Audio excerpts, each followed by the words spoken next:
Hello there. Now I'm just a simple man, and my name is Noah Foster. Welcome to a brand new series I'll be starting on a week by week basis called 205 Live Matters.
Good evening, everybody. Now, I'm just a simple man, and my name is Noah Foster, and welcome to episode number 25 of 205 Live Matters.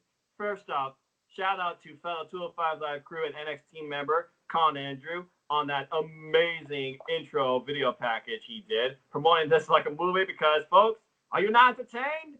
You will be soon. Anyway, with that, thank you, Colin. And of course, joining me tonight, longtime follower of 205 Live and Cruiserweight Wrestling, diehard WCW knowledge base.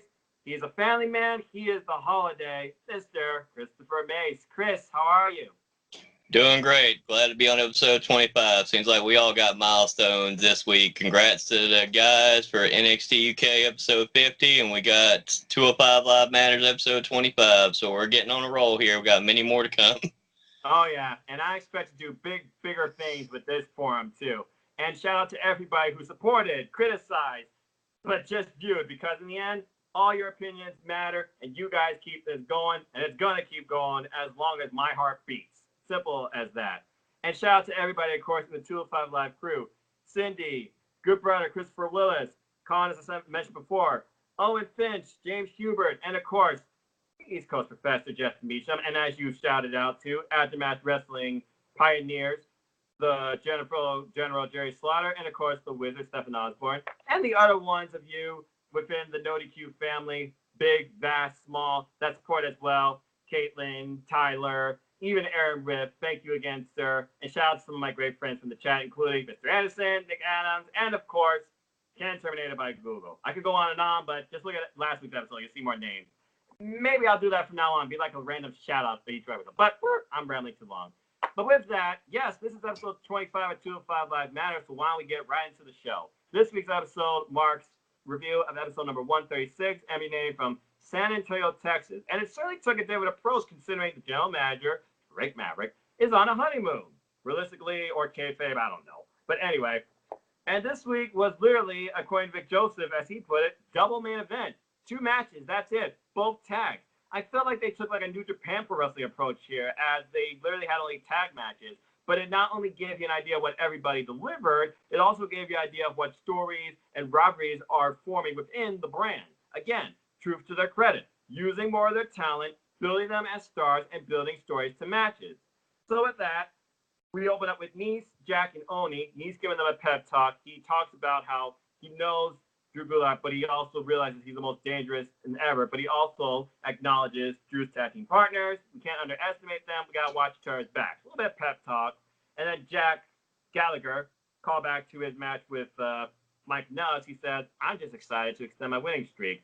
Oni, a man of few words, he just says, chaos is going to ensue. The chaos is fun.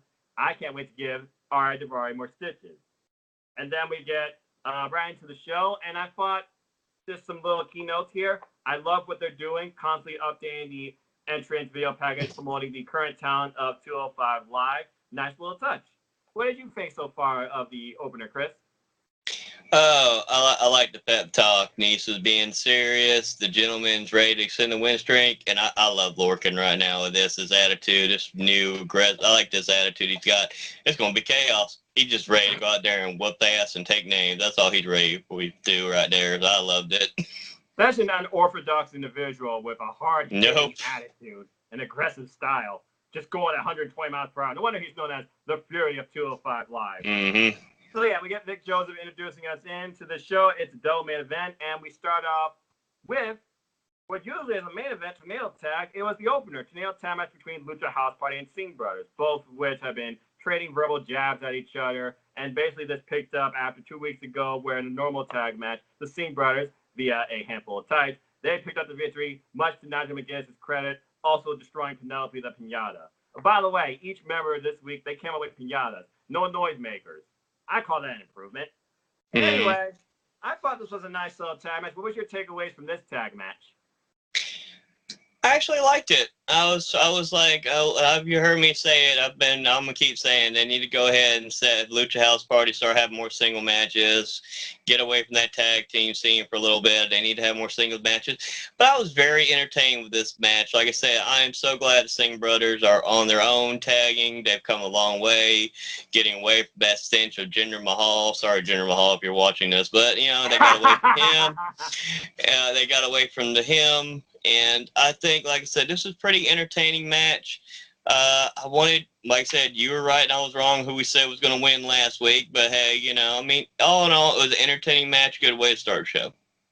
Yeah, and I feel like that this probably closes the book on this rivalry too, because I don't know how many more times you can do Lucha House Party versus Singh Brothers, because that's really the only established tag teams in their so-called tag team division. At this point, you might as well just split them into 5 more superstars and see what you can do from them. And it wouldn't surprise me to see what the approach is to next week, as we'll talk more about that later. Yeah, I thought this was a fun match. I mean, the Lucha House Party, they got the hot start. But I noticed a few things here. Charles Robinson, I feel like he was a little out of place here. At one point, I thought he was going to get a corner full of Singh Brother to his torso. And then you notice the master of the ropes, Gran Metalik, he almost has a botch and almost stumbles off the springboard drop kick into our first near fall of the match. But then the Singh Brothers, they take advantage after driving one of them to the turnbuckle and giving Metalik a nasty landing in his huevos on the top rope. And following this, they just isolate Gran Metalik, constantly work on his body, more dancing, more hip swimming, bullet. A lot of movie references from freaking commentary. Apparently, The Rock acknowledges the Singh Brothers for their Boscar Award, which pissed off it in English, and apparently he's no longer a fan of Scorpion King. Good movie, by the way. Yes, folks, believe it or not, at one point I did watch movies, mostly starring The Rock. Well, that's a whole nother story. Anyway, Dr. McGuinness is sometimes ridiculous, though. Comparing the Singh Brothers to the likes of the Freebirds and the Von Erich, no. Sorry, I can't do that. Anyway, elbow drop on the knee, their finisher, almost gives them the win. Nice near fall, but then you get the hot tag from El Dorado, the crowd getting behind Lucha House Party in this match, and the Singh Brothers expressing a little bit of heat with all their hips swiveling and stuff like that. So you're establishing heel versus face character dynamics. There was a high crossbody into a nice near fall. Then we got the springboard cutter, the Golden Rewind by Dorado, and then just chaos ensued, kind of controlled chaos, as both men took flight on opposite sides of the ring, and then they both go for springboards, but eat super kicks in the face. Very nice spot into a nice near fall. And then the end comes into play where they try to bring in the boss guy. Looks like a bowling trophy I once had, but I digress. And Kalisto, the third guy, I had to figure it's tornado attack. Kalisto had to come into play. He comes in, tries to the boss guy, gets knocked off the apron. Singh Brothers eat super kicks, and then we get combination shooting star elbow drop for the win by Lucha House Party, who also take their Bosca award. And the award for best actor goes to you fill in the blank. Yeah, I thought this was a fun match, and I think it's going to be interesting to see if they hold that Bosca award or put a pinata on it instead of the star. We'll see what happens with that. Or put it inside the pinata. Oh, good grief. Oh, man. They got 3 Penelopes now. They don't need another one, especially one made of gold that you can't pull candy out of. But I digress. I never had a pinata. Anyway, following this, they talk about one of the highest rising stars of 205 Live, Humberto Carrillo, and they give us a video package of his high-flying, hard-hitting aerial offense. I have to imagine he's going to be due for a cruiserweight title match. They're pushing this guy over. He's had great runs in 205 Live, great matches. His streak's been a little bit indifferent, but you can't argue with what the guy brings. What were your thoughts on this video package, and where do you see Humberto Carrillo falling in line for a cruiserweight title match opportunity? Like I said, I'm a big believer in him. Like I said, he's been very impressive since his debut. Like I said, he's had the one loss. He's been going on a hot streak with wins. He's been performing at a high level. This is, like I said, the best way to do a slow burn and build yourself a new star. That's what they're doing. I don't think he's ready for Gulak yet, even though that would make perfect sense. Could you go back to, we never really had a true conclusion to the whole teacher-student dynamic with Gulak and him, so that would be a great time, maybe after SummerSlam, after they get done with the whole scenario with Nice and everything. So I think they're going to keep going till SummerSlam, or like I said, they do what I said before and suggested with NXT with, oh my God, I'm going to go brain dead, oh my God, say his name. Kushida. Kushida, thank you. I had it right, and I was going to brain dead. But Kushida, maybe to go to that dynamic. But either way, I'm not seeing anything with him having a shot at the Cruiserweight title until at least after SummerSlam. And they can go ahead and conclude that story with him feuding with Gulak if he's still the champion at that time. That would make sense to me at that point. Yeah. I just got to imagine Humberto Carrillo, he's got to be next in line for a Cruiserweight opportunity despite the upcoming Extreme Rules. And folks, for those of you that have watched for the first time, 205 Live Matters is a message in itself, but it's also defined by this message. 205 Live Matters. It does not belong on the fucking kickoff show. I digress. Anyway, so following this... Don't blow a head gasket. Calm down. Calm down. It'll be okay. It's okay.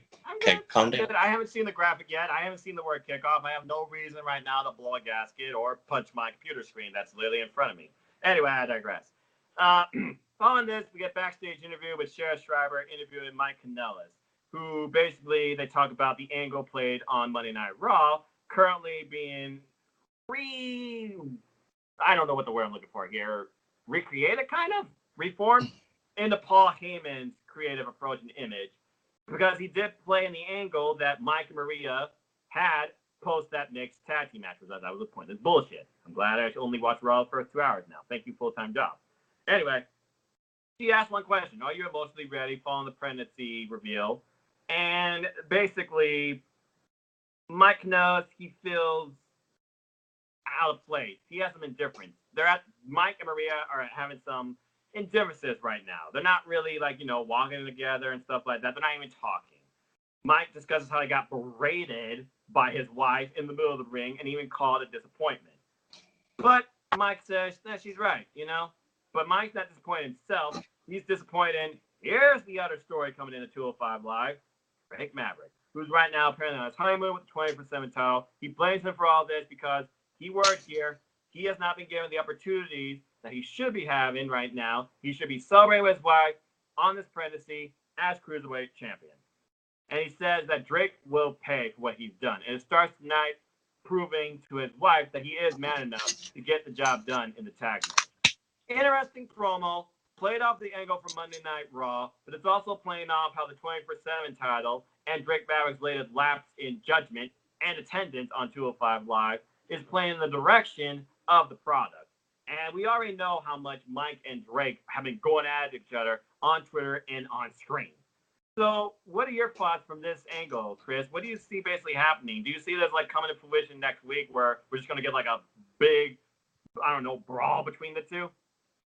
Hold on, I'm going to pull Cindy here in honor of her since she's not here tonight. Instead of tea, I'm going to drink my coffee real quick. That one's for you, Cindy. Now, here's where I'm pissed off about this angle here, what we're doing. Let's see here. I made the comment saying, let's establish stars on 205 Live, on Raw or SmackDown. Let's establish them. So let's see what we did. We had them come out. They both challenged Seth Rollins and Becky Lynch.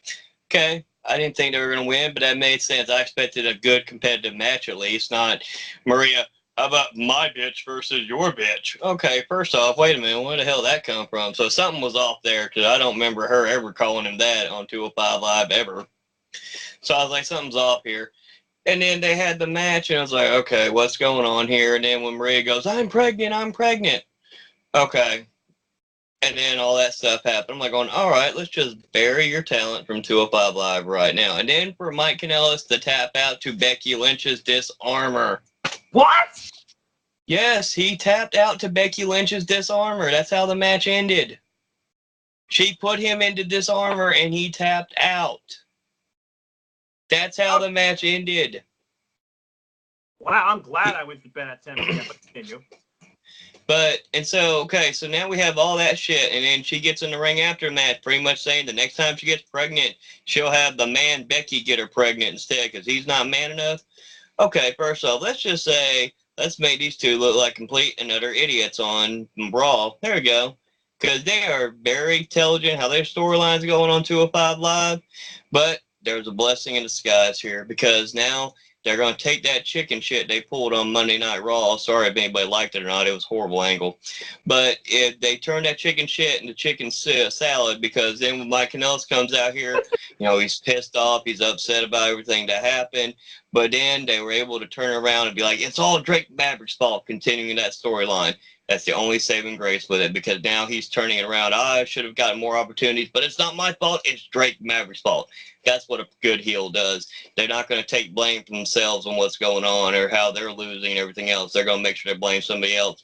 Continuing the story with Drake Maverick, they turn chicken shit that happened on Monday into some kind of chicken salad. So for that reason, like I said, they were able to save it somewhat, but that angle on Raw just did not help 205 Live stars.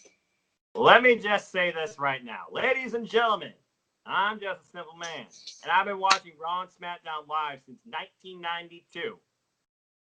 I have recently gained a full-time job, so I've readjusted my entire weekly, daily routine. I no longer watch Raw in full. I don't even watch highlights because I've gotten tired of the product. I watch it in the corner of my 17.3-inch laptop screen, sometimes on mute depending on who's on. Fuck you, Shane McMahon. I went to bed at 10 p.m. and I saw the promo leading into the match, most of it.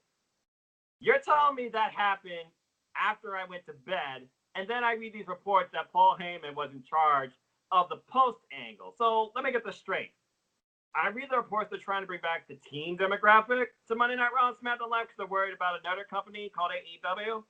So you're trying to bring back HLA lines, profanity, and mixed tag team action, but you're also trying to put over the fact that the man, they rule Raw, but they're not nearly as rated R as Edge and Lita.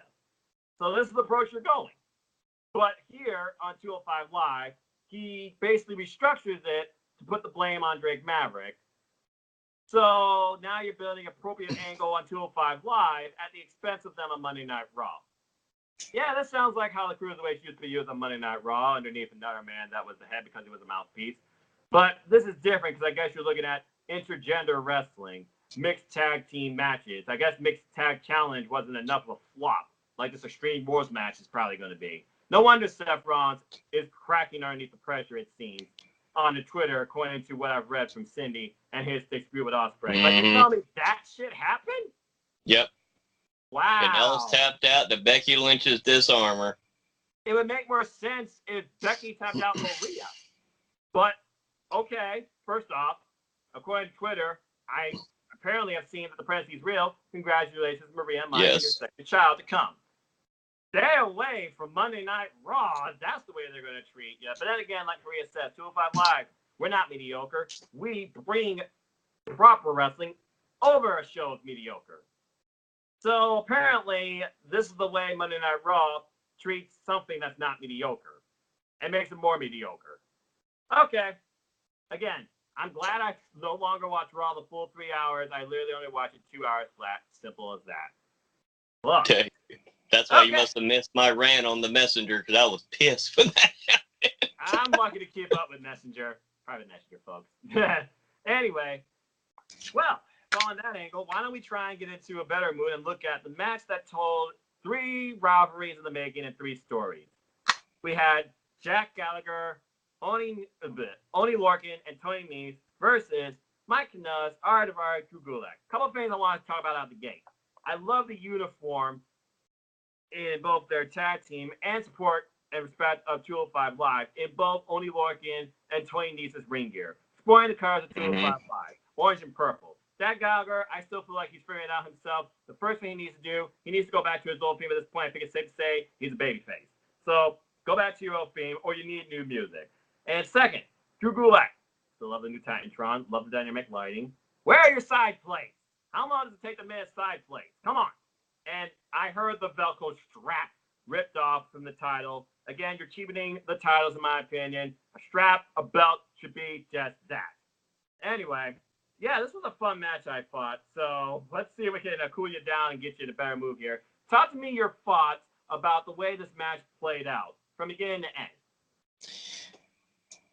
All these guys look like fucking superstars when it was said and done. All these guys should easily be, except for Gulak is already champion, but all these guys should easily be number one contender the way they performed tonight in this matchup. This matchup was a phenomenal six-man tag. You had three different stories going at once with the feuds going on. Very interesting. I can easily hope, and I know they're not going to do it, but they could easily put on Extreme Rules. They could put on 3 cruiserweight matches easily on Extreme Rules with how well these stories are going so far. Like I said, I would love to see Kanellis and the gentleman go at it in Extreme Rules kind of a match. I would love, like I said, I definitely want to see Lorcan. I'm going to keep harping on this and crowing about this.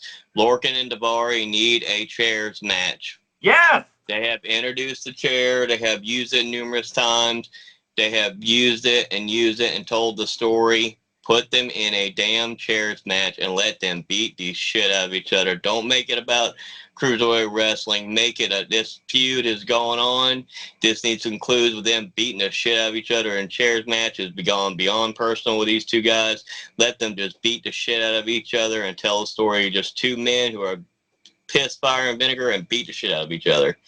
Nese and Gulak, we know their history. They are 2-2 apiece against each other. This is going to end up being the rubber match because whoever wins this is going to have the more advantage over the other. But this is going to be an interesting story. I'm ready to see how this is going to play out with Gulak and Nese at Extreme Rules because I still see this, whatever happens, this feud's got to continue till SummerSlam till they get to that 30-minute Iron Man match I keep proposing. I'm going to keep proposing till it happens, so you better be watching WWE and do what I asked for once. Good Lord. They got to do it. You got to pull the trigger into a 30-minute Iron Man match with them to conclude everything with Nese and Gulak. All in all, well done. And I love Nese's new finish. I don't care. I love that finish. I like it better than the running knee. You see a running knee with Daniel Bryan.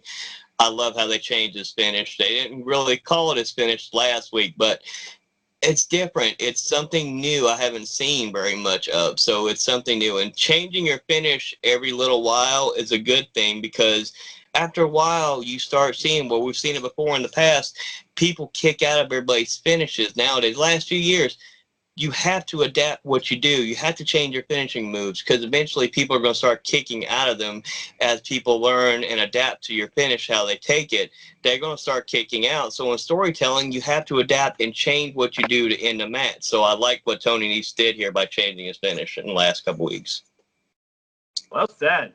And again, that's the whole thing about cruiserweights. They're all about men without limits. They're about elevating their game and evolution. There's only so many times you can see the same move over and over again, so you're like, okay, that's it. But then they start giving you that dynamic of, he's kicking out. But if you overdo it, it lessens the power, the value, and the overall showcase of that move. So changing the dynamic a little bit to not only include that move, but move it down from a finisher to a signature and showcase a new finisher, that's very unique. I completely agree. I thought this was a very fun match, and literally, we got the story of 3 rivalries in this match between the men. You started off with Gulak and Nese, the men that are going to face each other for the Cruiserweight title at Extreme Rules, and then you got Mike versus Jack. And, of course, Jack pulling off Jonathan Gresham, shout out to the Octopus from Ring of Honor. He said, oh, here's my wrist. Then, of course, Mike goes for it. He gets caught. So, again, Jack Gallagher showing his unorthodox style. And then you get Oni who necessarily gets tagged in while Mike's in the ring, but he doesn't care about Mike. He goes straight after Ariya Daivari. And the one line put out for this match to define it. How does it feel? How does it feel? Because that's all Oni said. Then following this, we got a freaking chop fest that probably can put Kojima up against these two. I feel like Kojima could still win, but I digress. Shout out to New Japan Pro Wrestling. Friggin' Mike and Oni chopping the daylights out of each other to the point it eventually changed with Oni getting some uppercuts in.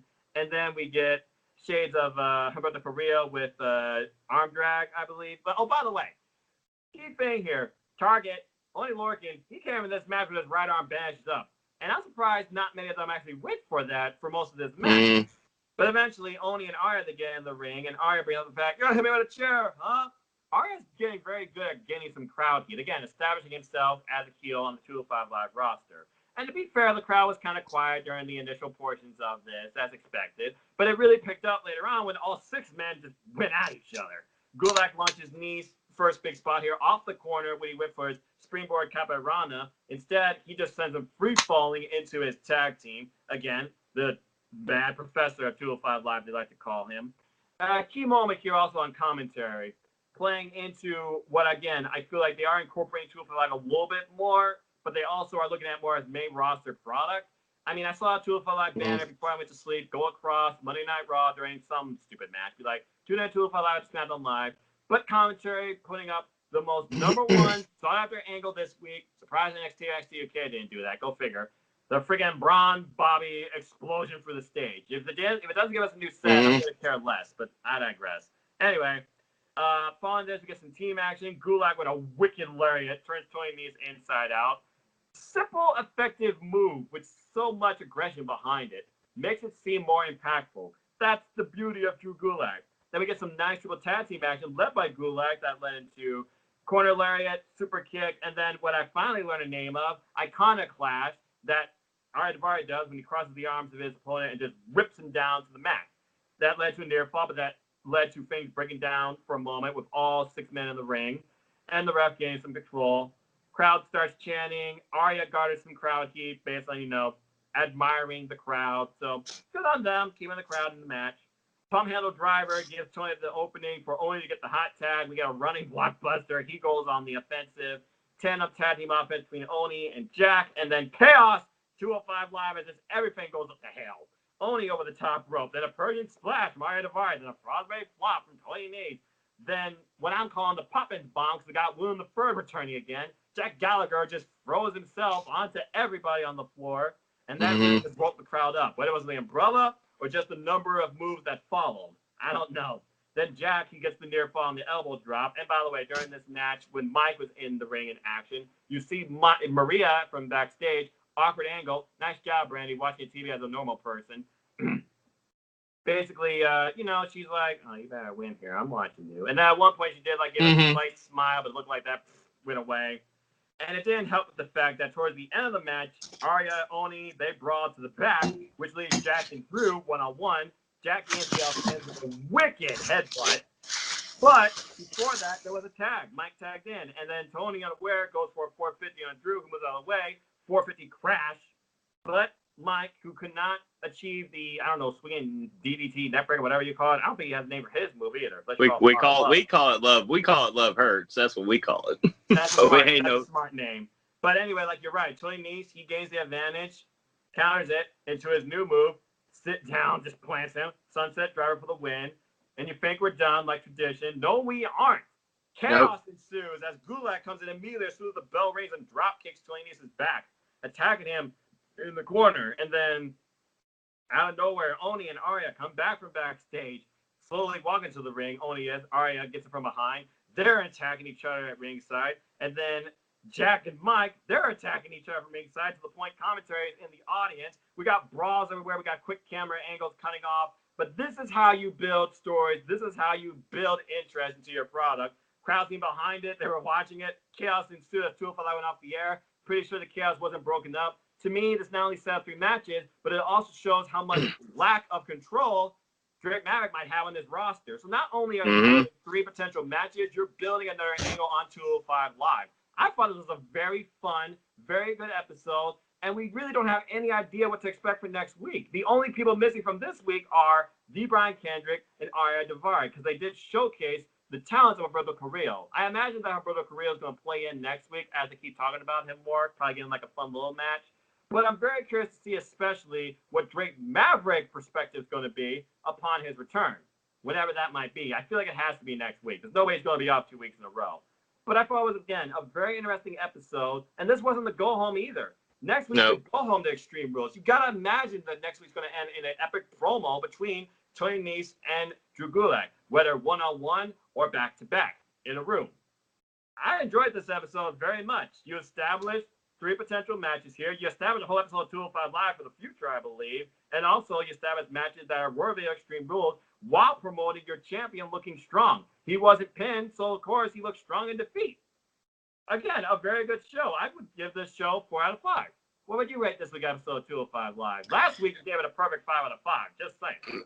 Yeah, I'm not giving it a perfect 5 out of 5. Not this time. Last week they perfectly did it. This week, they had some botches, like I said, in the opening match. They're clear as day. They weren't able to cover them up. But like I said, anything happens in wrestling. You're going to have botches. I can't fault them for that. Those guys are athletic in what they do.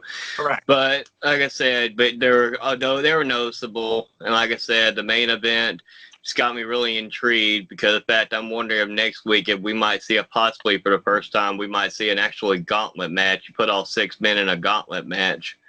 And that may be the whole show, and see how they work that out and make it something interesting where we see if maybe we deem ourselves a future #1 contender doing a gauntlet match while Drew Gulak looks on, or they do it where Drew Gulak has to have a match and then they do the gauntlet match. I'm kind of intrigued how they might do this.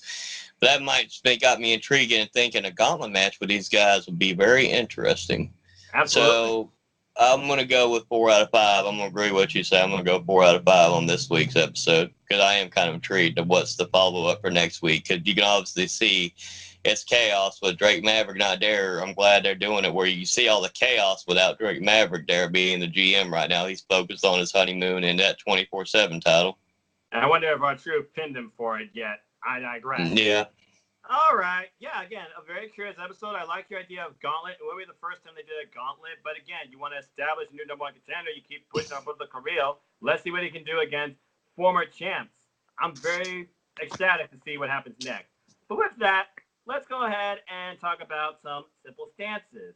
A segment of the show, for those of you who don't know, where we talk about anything cruiserweight wrestling, whether it's fantasy booking, an outlook, or give you a little bit of a history lesson. So, Chris, I'll start with you tonight. What do you want to talk about on Simple Stances tonight? What's on your mind? Well, I'm thinking we have Eric Bischoff back. Okay, and this will segue because I know you want to talk about, we talked about this earlier before we started recording, talk about Eric Bischoff. Yeah. But I'm kind of glad he's on SmackDown. And everybody's talking about, oh, it's not a good idea, he's on SmackDown. You also have to think, 205 Live is recorded after SmackDown. So it goes live right after SmackDown ends. You get on the app, you see 205 Live. So Eric Bischoff's going to be there. This is a man to help build the WCW Cruiserweight division, help it get introduced to the United States, and help it build it up from the ground up in WCW. So this man has a lot of input. Something he did very well with WCW when these cruiserweights, when they were not cruiserweight champion, and I'm segueing into this, is something called the WCW World TV title. And for people who are not really sure with what that is, that meant you were the world television champion. You were on every show. You were defending that title, normally 10, 15-minute matches. You had a lot of great history, but you also had a lot of great cruiserweights that held that title. Right. That title could easily be introduced to 205 Live, where you could establish one champion and anybody could challenge that title. That champion could appear on Raw. That champion can appear on SmackDown. That champion can appear anywhere he wants to in WWE and defend that title as the World Television Champion. You go where that title, if you're on TV, that title gets defended. I think it'd be a good way to introduce that World Television Championship by having some kind of little mini tournament to determine the first one. Let it be a 205 Live star and let it get established where you can defend it on 205 Live. You can defend it on Raw or SmackDown. And I'm going to use a perfect example of the perfect cruiserweight. I watched this match 2 or 3 times right outside this match I want to discuss. If you want a perfect example of how this works, go watch Slamboree 97 on the WWE Network. Watch Slamboree 97. Opening match. Ultimate Dragon defends the WCW World Television title versus William Regal, who had just lost that belt. He had lost it to Ikea, and Ultimate Dragon beat Ikea for that title. You have two clash of styles, and the storytelling was amazing how they both worked together. You had 60-pound difference. You had a heavyweight William Regal fighting a cruiserweight with Ultimate Dragon. They had a very competitive back and forth match. The storytelling was amazing with Regal continuing to try to get the Regal stretch on the Ultimate Dragon. Couldn't do it. Amazing storytelling. They both were heels at the time. You saw at first the fans chanting for Ultimate Dragon, but at the end of it, they started chanting for Regal, which would be the first time you would ever see anybody at that time, anybody chant for Regal in wrestling history. That's the first time you ever see when he first got cheered. Watch that match. That storytelling was amazing. It was a perfect example how a cruiserweight, having a world television champion, could not only establish that cruiserweight, but it also could establish a heavyweight as well. It could help both brands out, but it also could establish either one of those wrestlers. If you put it on the right person, that can work with anybody. That's the best example I'll give you. So if you watch that match, Slamboree 97, you watch Regal challenging Ultimate Dragon, you'll see what I'm talking about. That's why I think they should bring back the world television title. A very interesting stance and a strong example, considering it's not really mid-card, but it's a title of its own class, just like cruiserweights are their own class. When you think about a lot of wrestling promotions today, the major ones, they still do something like that. For a while, TNA did that with their TV championship. I believe the last one was Abyss, who took it into the Abyss, and Eric Young found it under his goofy character. But they had some great matches with that, too, including AJ Styles, and I believe you brought up Douglas Williams, I believe it was. AJ Styles versus Douglas Williams, where Douglas Williams beat AJ Styles for it with his own move, the Style Clash, which was the first time I'd ever seen anybody beat Styles with his own move. Correct. And then, of course, that title's retired now. Impact Wrestling, I don't think will ever bring that title back. But then you look at Ring of Honor, for example, and they still have the Ring of Honor World TV Championship, where both cruiserweights and heavyweight type people alike have held that title. Folks, I watch Ring of Honor, and recently I watched Ring of Honor Best in the World. Fuck you, Shane McMahon. Anyway, there was an awesome Ring of Honor TV Championship match between this big guy who a lot of people doubted for his in-ring athleticism, Shane Taylor, versus a guy that has more strength than you would possibly believe, Bandito. They had one of the better matches on the show. And the Ring of Honor World TV title has been defended in promotions all over the world, including New Japan Pro Wrestling. So if you add that title, I feel like it not only gives you something else to put in the cruiserweight division to go after, but it also elevates your cruiserweight division to take this title to other brands and show what they're capable of and see who could beat them for it. With that, you're talking about Eric Bischoff and his influences, using WCW, using what was right from WCW and not falling back on what WCW did wrong. It'll be very interesting considering Eric Bischoff has yet to really do anything as far as creative-wise for SmackDown Live, because he's not due to do anything until after Extreme Rules. Now, we already got shades of what Paul Heyman's going to bring, okay? He's bringing a lot of the attitude stuff back again. Biggest report right now I've seen, they're trying to keep or basically regain or attract more of a certain demographic, the teenagers. Maybe PG's going dead. I don't know. We'll see. But I wouldn't mind seeing something like a TV title on 205 Live, and then you bring that across maybe NXT UK and NXT, further incorporating the idea of we have no limit. We can bring you great action across these three brands. We can outdo the big boys. So if they don't do that necessarily on SmackDown and bring the Cruiserweights back into SmackDown Live, I would love to see that incorporated on 205 Live, put them on the three brands that you've already seen how they clash on Worlds Collide. So I think that's very interesting. And as far as Eric Bischoff leading that, I don't know if he would do that, but some people are saying that Eric Bischoff, he's so out of touch with modern reality, more people fear that becoming worse for SmackDown Live than better. And then there's some people that are indifferent. Again, we'll have to see. It's all speculation at this point. But we all know Eric Bischoff, controversy, simple as that. Very interesting stance. I like that a lot. Speaking of which, I want to talk more about Paul Heyman and Eric Bischoff, as you said. So it looks like Paul Heyman, he's already scouting town. He's already promoting the other products. I feel like, again, we had the 205 Live banner during Monday Night Raw, but we also had NXT talent up here on the show as well. I wonder if he's scouting at all 205 Live, especially using Maria, who is a veteran, of course, of WWE, and Mike in that angle. I wonder if he's scouting any more talent on 205 Live to incorporate in certain angles like this, or to give you some more action. And obviously, I didn't see him do much with Cedric Alexander, for example, who's still doing virtually nothing. and I also know he's still very strong on Cesaro.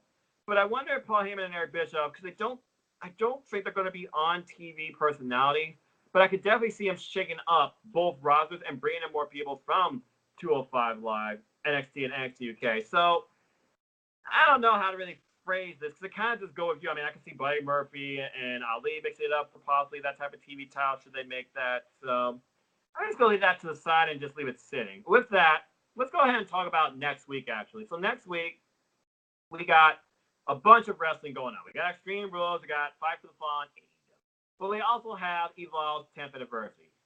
As you know, most people from 205 Live, NXT, they're from this promotion Evolve. They've been through it. And as far as the 10th anniversary, we are going to see Matt Riddle versus the WWE Cruiserweight Champion Drew Gulak in what's being called a catch point reunion match. Because both these men not only met each other most recently on NXT, they fought countless times under Evolve. So I guess my question for you, Chris, is this. Just simply put, this is going to be the day before WWE Extreme Rules. Do you see Drew Gulak losing? No.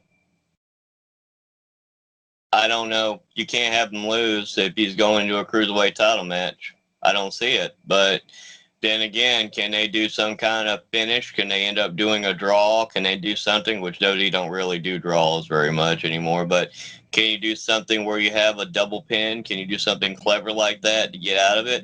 It's going to be a great match. But like I said, you can't have Riddle lose because you want him on the momentum he's got. But you can't have Drew Gulak lose either because he's the momentum he's been building up. You know what? Actually, we'll take that back. I'm going to take that change. I'm going to change that answer. I'm going to actually say, yeah, he could. Gulak could take the loss because he took the loss twice to Kushida. They haven't built on it yet. I think they will later. But like I said, actually, I'll change it. I think Gulak could take the loss and it really not hurt him. But it wouldn't be, I don't think he needs to lose by submission or anything. I think he needs to lose somehow by like a fluke, like he wasn't ready for it or some small package or some trickery here to win it. He needs to lose it. He needs to lose it some kind of fashion like that. He doesn't need to flat out just lose it by tap out or anything like that. I know Riddle's good with tap out, so that's what I think. Okay. Yeah, I look at it like this, okay? So I know that Evolve NXT is a deep, deep partnership, courtesy of AAA. So, of course, they're going to do this 10th anniversary show. I don't think it really has necessarily anything to do or the maximum amount to do with AEW on the same showcase. I think Kenny Omega was a little blown out of proportions. That's controversial. Some of you agree, some of you disagree. I just look at it as wrestling. There's some matches on the show I do care about because there are great cruiserweights that I have seen from Evolve here, and Drew Gulak is one of them. Like I said, Drew Gulak is one of my favorite wrestlers today in the modern era. Not just for a better 205 Live, which he doesn't even go for anymore, for a better Drew Gulak. The fact he's finally champion ecstatics me. But there's another person on there as well that I feel like really could use a moment, and this could probably define himself. What are your thoughts on Akira Tozawa versus Adam Cole for the NXT Championship? Now, before you say anything, I'm just going to say it right now. Adam Cole is not losing, and that is undisputed. I don't know much about Akira Tozawa and Evolve's partnership. I don't know much if he did anything with Evolve. Now, I know Adam Cole, he's already made multiple Evolve appearances, including for the North American Championship, which, of course, he defended successfully. Do you see this, though, establishing Akira Tozawa for a potential run in NXT? Well, first off, people got to remember Dragon Gate like I said, merged with Evolve, if that's what I remember correctly hearing. And Tozawa wrestled for Dragon Gate. Some of these guys wrestle for Dragon Gate, but not necessarily involved. But what they're counting is their 10-year anniversary because Dragon Gate was founded first and then merged with Evolve. That's how they're calling this their 10-year anniversary show, which technically, and I'll credit good brother Chris for this part too, because he said 9.5 years it's been, and then I think 9.5 years actually been on Evolve, not 10-year anniversary, but I can digress about that, as you would say. Yeah. This match is going to be very interesting. It's going to be a great showcase. As much as I love Cruiserweight Wrestling, I'm also a realist. There is no way Adam Cole is losing that NXT title to Akira Tozawa, and I love Akira Tozawa. But this might be that one match that you could showcase as a perfect example of a heavyweight versus a cruiserweight, this would be a perfect example. I think these guys are going to put on a clinic, but there's no way. I love Akira Tozawa. No way in hell he's going to win that NXT title. And I'm just a realist on it. And I think Akira Tozawa, we have not heard anything about him since he lost that number one contenders match to Tony Nese a couple weeks ago. I mean, there's been no like Twitter thing, like redefining himself or cryptic messages like Drew Gulak's done. There's been like nothing as far as Brian Kendrick reaching out to him. So we don't already know what Akira Tozawa's direction is on 205 Live. I'm very curious at this point what's next for the guy, because he's already gone for the title twice now, and he just keeps coming up short. He's one of those people I feel like, and he also is one of the originals that I feel like could get the title again. I'm just not sure when and against who. And I wonder at this point, is he going to maybe turn? Because the one thing Akira Tozawa has not done yet, he has not gone heel. See, Brian Kendrick, we already know he's gone heel, the face, the whole spanky thing, blah, blah, blah. But I can see Akira Tozawa finally breaking down. Maybe after Extreme Rules, we'll see something like that. Because again, Extreme Rules takes place in Drew Gulak's hometown. Calling it now, Drew Gulak's going to retain. The matches where we have the main card.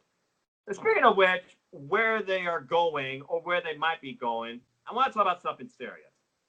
I know since the beginning of my forum here in this series, I have been criticized for supporting the little guy, supporting independent wrestling, and supporting the most underutilized, underlooked brand under the WWE banner. There's already been speculation, rumors, and reports that 205 Live, come early next year, may be canceled. Now, people, it's reports. You believe what you read, you believe what you see. Seeing is believing. As long as 205 Live is on my W Network schedule, I know it's going, and 205 Live Matters will always be a stance with me. It doesn't just go on 205 Live, though. It goes for this art of wrestling. Because as long as Cruiserweight Wrestling exists, you can bet your bottom dollar that this forum will exist. I will rebrand it and recreate it, which is what I think should be the better decision. I keep going back to worst case scenario. I feel like 205 Live needs to readjust their name, readjust their outlook, and incorporate themselves somehow in Full Sail. And considering that rumor has that AEW might be going on the same time span in a 2-hour slot against NXT, 205 Live is what you can use to build a potential 2-hour super show with NXT. With that being said, I want to look at the best and worst case scenarios, because we cannot be naive to the reality of business. It could happen. I pray it doesn't. But I'm going to be a realist and acknowledge the fact it's a possibility. Because I'm not just a kiss ass, but I respect Cruiserweight Wrestling more than what the shit Monday Night Raw and SmackDown Live has given me the last year, per se. So on that note, the final stance of the night, Chris, I leave this to you. 205 Live, where should it go from here?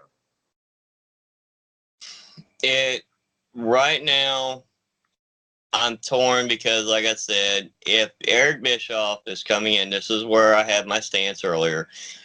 He helped elevate the Cruiserweight division in WCW.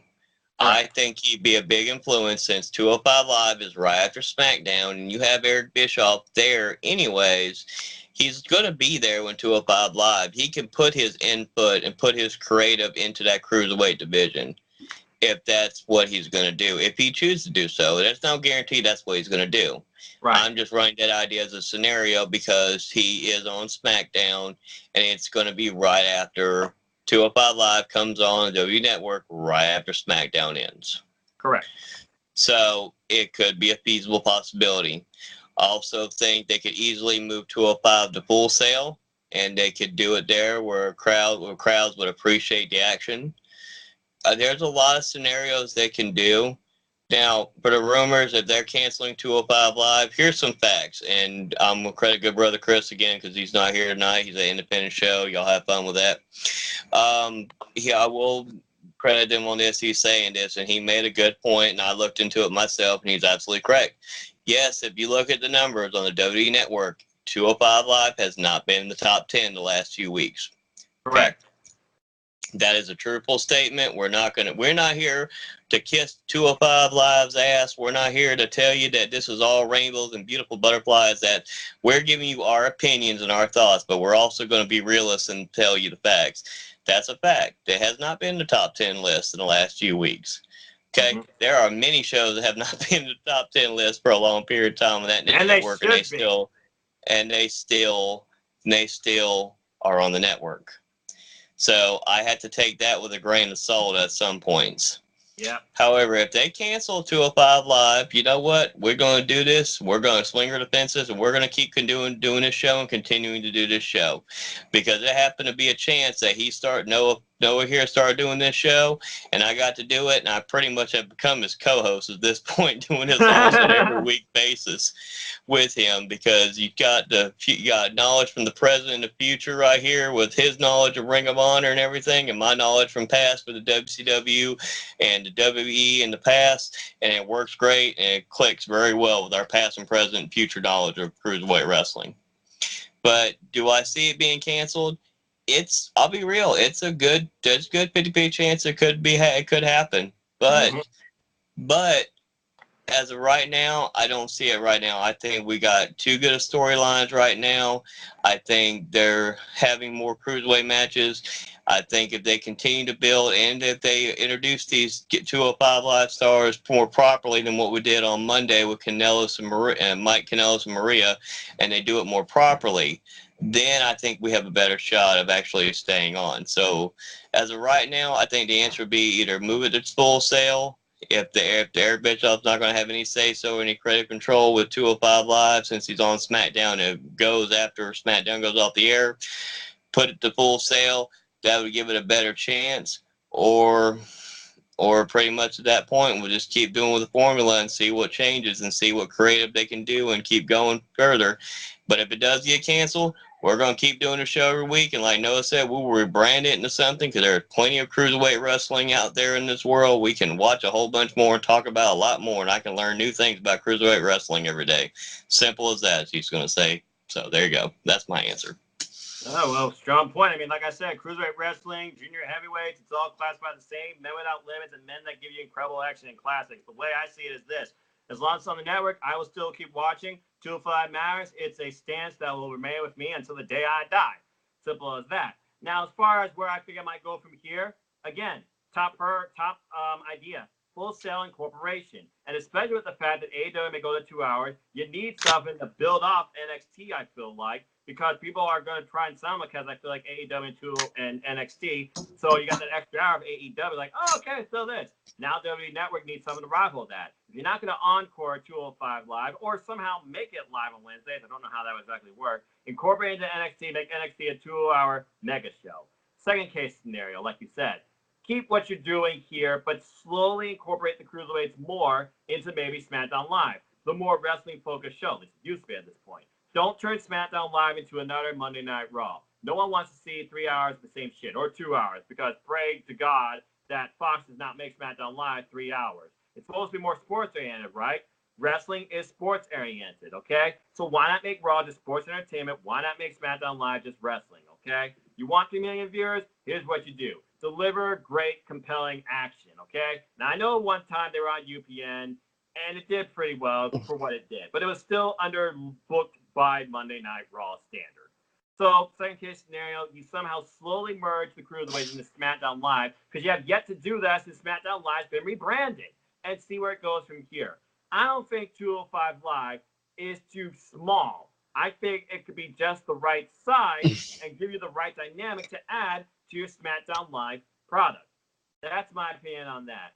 And then my third case scenario, and this is just going way out there, if you somehow figure out a way to restructure the Cruiserweight division, who apparently still owned by Raw, into your Monday Night Raw product and not make it look like a joke, you might actually have something to keep the audience engaged during maybe the second hour. There's a reason you got 3 hours of TV, and 3 hours of TV is hard to write for. So let the wrestlers write it for you. One of the biggest strengths of Impact Wrestling, in my opinion, is the creative control a lot of their roster has in the way their booking and storyline goes. Look at Killer Kross's Bloody Angle. Look at Rosemary and her dynamic character and the work she does with the likes of Jimmy Jacobs and James Mitchell. Creative control and freedom are building blocks that can allow you to build stars and bring us an engaging product. You don't need Hollywood writers to do that. You don't need to rely on the past. Do something with the present and build your future. Because 205 Live matters. And 205 Live can be a great gear in the machine that is the future of the WWE. Simple as that. And with that, we are done here. So thank you for joining us once again for another episode of 205 Live Matters. It got a little serious tonight, and you can expect that sometimes. But again, we laugh, we rant, we cheer, we boo, we criticize, we judge, we opinionate, but we stay true to what we believe in and what we want to showcase to all of you. So to all the haters and to all the believers and the newcomers, thank you as always. And once again, thank you for tuning in to 205 Live Matters, and expect this every week as always. And again, shout out to everybody in the 205 Live crew. Cindy, Chris Willis, Colin, Owen, James, Jerry, Stephen. Days go on and on for the No DQ Galaxy. Tyler Joseph Smith, Aaron Riff, and Virtue, your criticism, it keeps me going. Noah approved. And with that, Chris Mace, my friend, family man, thank you so much as always. It has been an honor continuing this with you, and we're still going forward as always. Is there anything you want to plug, and where can people find you? Well, like I said, you ain't gonna find me right now. I'm still in that Facebook jail for under 20 days, but that's a funny story in its own, okay? But it's all right. Well, once I'm out of there, I'll tell everybody the story one day. But Noah knows it. He's the only one who knows the full story. He thought it was hilarious. But just say don't love wrestling. Don't love wrestling too much, because this will get you in trouble sometimes. But anyway, so we'll leave it at that. So anyway, just support Aftermatch Wrestling. Like I said, they do great work. They always have. They're entertaining as all hell. They're fun to work with. Support Colin Andrews, the Chopping Block. Like I said, he does great work. You want some simple review prediction videos? Watch his. He'll get to them like done. Simple. Yep. Like I said, support Cindy's work. Like I said, she may be the Duchess of No DQ, but she's the queen of the NXT team. Just putting it out there. Support good brother Chris. Like I said, he's part of the AEW Nation on the Facebook page. They got, I think, they're getting close to almost 8,000 members already. That's crazy. They're going, like I said, and he's great to be part of the show.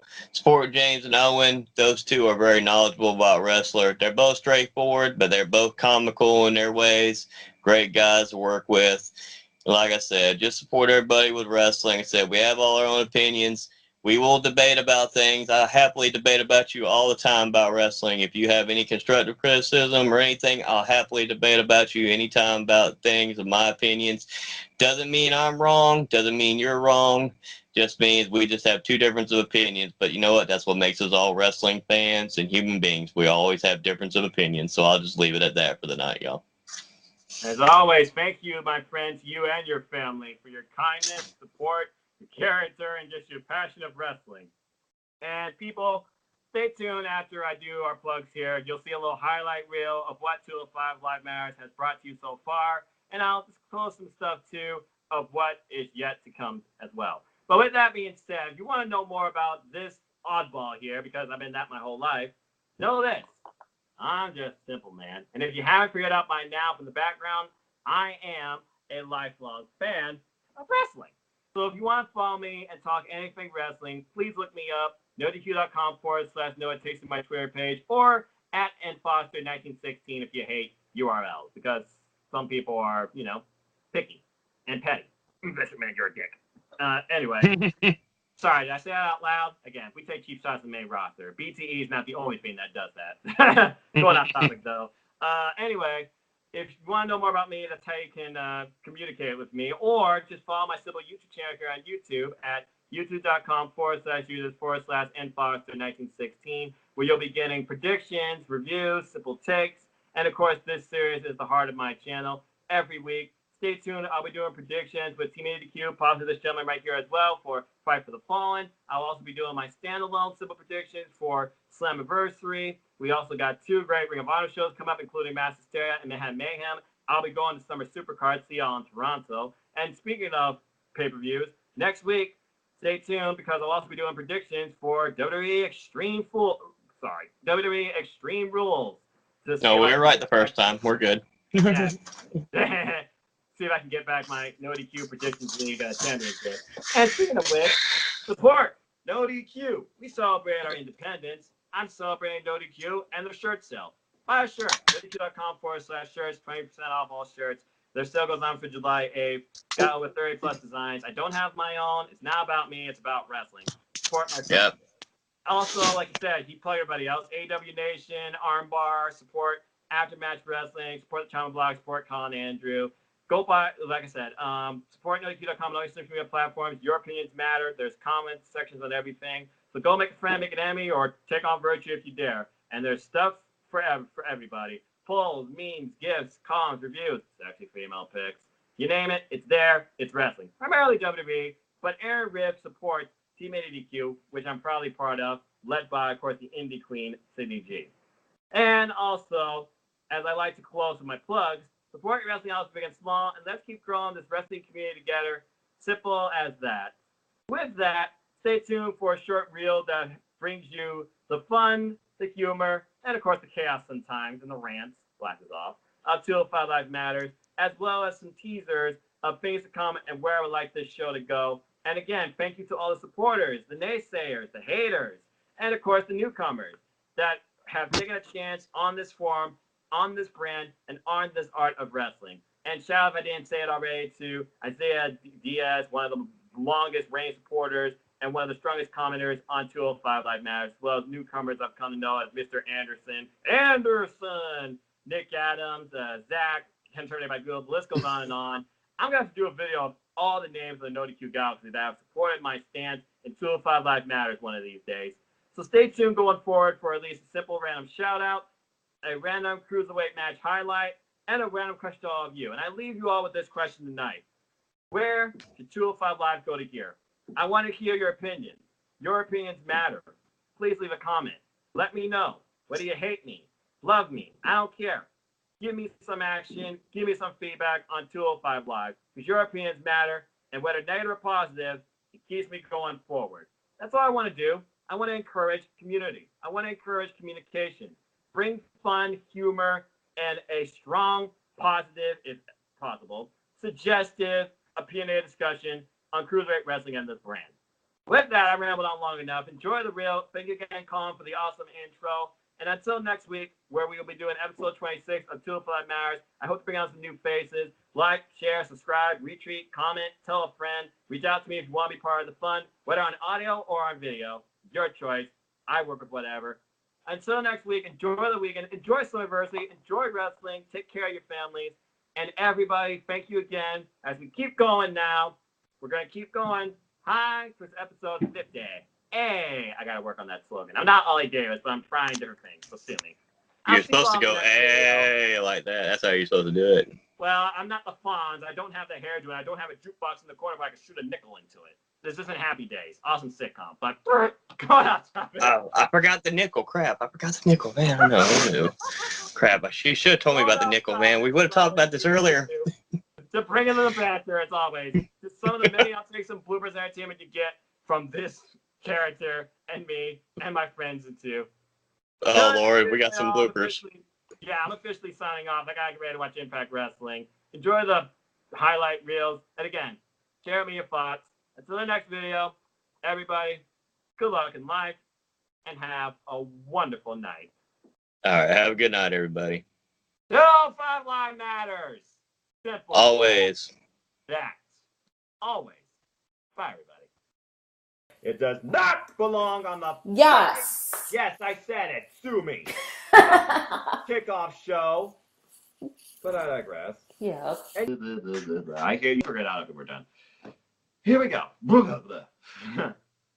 Wrestling is about good wrestlers more than freaking star names. If you want star value, go work for Raw. I am in the wrestling for wrestling. And I don't fucking need Enzo Amore back. Okay. Okay. All right, here we go. Rubber baby buggy bug. Rubber baby buggy bug. Bubba baby buggy bugger. Thanks, Blah, Owen. blah, blah, blah, blah. Puppy monkey baby. Puppy monkey baby. There you go. Puppy monkey baby. Chubby monkey. Chubby bubby. All right, here we go. Give me. All right. And then no one gives a fuck about Samoan Slaughterhouse. Friggin' radio Fuck show. Samoan That Slaughterhouse. guy's on Box the freak monkeys. show. If you're Box gonna put the monkeys and a half. cruiserweights on friggin' WrestleMania, they should be on the fucking main card. In my opinion, the cruiserweight title, it should open the friggin' show, or it should be like in the middle. And hey, mine is this: the cruiserweights, they deserve better. They do not belong on the fucking kickoff show. There's at least 4 names I can put them on the kickoff show. And you can suck the nuts with Baron Corbin and Nia Tits for all I care. Now, Yeah, besides thank that, you. I was All right. Yeah, I went there. Sue me. Fuck you. I Okay. did- Not enough time. Think about this. Think about what Bullshit. NXT does. They don't give you the same damn people every week. They don't give you the same damn match every week. Control C, Control V. Aha! Okay? Tag team. Freaking change it out, okay? Maybe Hey, guess what? instead of doing, I don't know, the freaking Bar versus the Usos, you do like maybe a bill next week for them. Excuse me for one moment.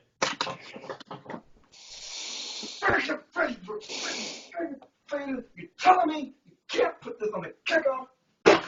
Freaking idiots, you stupid computer. Freaking computer, you freaking your women's tag. What? Ugh. Good evening, everybody, and welcome to the 205 Live Matters experience. I'm kidding. Welcome to 205 Live Matters. Good evening, everybody. As they say. Yeah, I just got done watching some after-match wrestling. Nice. Rubber baby bubby bumper. Rubber baby baby bumper. Yeah. Blah, blah, blah, blah, blah. Okay, here we go. Before Chris says anything, 205 Live Matters. It does not belong on the kickoff show. Applies to freaking wrestling stages in front of wrestling fans. Not a Julius Caesar, Roman Coliseum, release the lions, fight to death for me, showcase, fight for my pleasure because the prince owns Vince. All right, well, let's see what we can do with tonight. Puppy monkey. Damn, you guys fucked up already. Whoever gave me. All right. Botchamania. Yeah, Botchamania. Great channel. Anyway, here we go. 205 Puppy Live. monkey baby.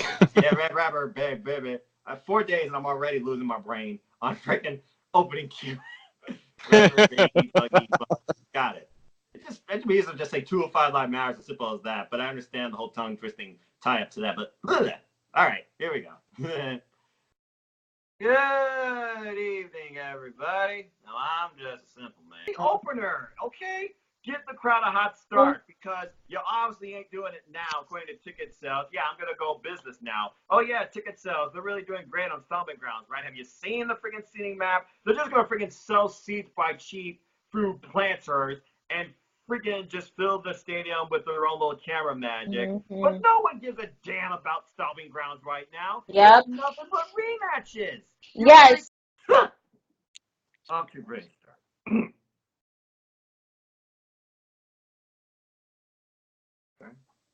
Okay. Yeah, okay. I was waiting for the stupid fan to come up. You can edit this out, Noah. You can edit this out. Yeah, I know. Thank you, Freemake. Good evening, everybody. I'm just a simple man, and my name is Noah Foster. And welcome once again where we kick ass and take names, unlike Rematch Clash bullshit. But I digress. On 205 Live Matters, and with me tonight is the full 205 Live crew. So, allow me to introduce you to my team. 25 episodes. How am I going to keep this going? Oh, hello there. Thank you for staying in this long, actually. I'm sorry sometimes if I lose my train of thought or ramble, but I just wanted to get a few things off of my chest as far as what I want to do with this forum going forward. So first off, thank you everybody who's been continuing to watch and support as I've hit episode 25. I hope you join me now as I make my way to episode 50. Hey! I think that's a little better. And if you want to be part of the fun or discussion, please feel free to join the newly created Facebook group I made called hashtag 205 Life Matters, where you can expect weekly Cruiserweight Greats highlights. You can expect 205 Matters plugged of course, weekly, and I want to encourage open discussion on 205 Live and Cruiserweight Wrestling. So please join the group. Just let us know, and me and one of my fellow admins will let you in as long as you tell us why 205 Live matters to you. Also, stay tuned as going forward, each week we will be giving you one of our matches from our newly made top 25 Cruiserweight matches of all time under the 205 Live banner. That will be starting next week. I'll also be doing random shoutouts at the beginning of each video for a supporter in 205 Live Matters. And of course, also, this is a big one.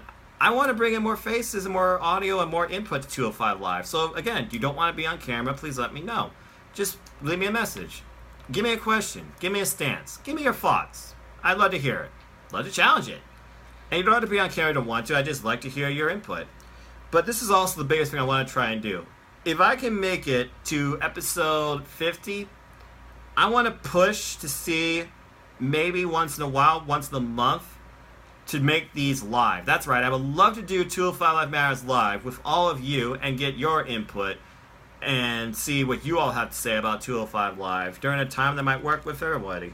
So with that said, those are just a few things I wanted to discuss with you as far as the future comes that I may not have discussed in my opening, shout out and plugs. And thank you everybody who's currently part of the 205 Matters group. We're currently up to 10 members after nearly 2 weeks, so greatly appreciate you. And with that, thanks again for listening, folks. See you next week for 205 Matters. Stay tuned for more predictions on my YouTube channel, and stay tuned for more predictions from me on NoDQ.com, Indie and WWE. Have a great weekend.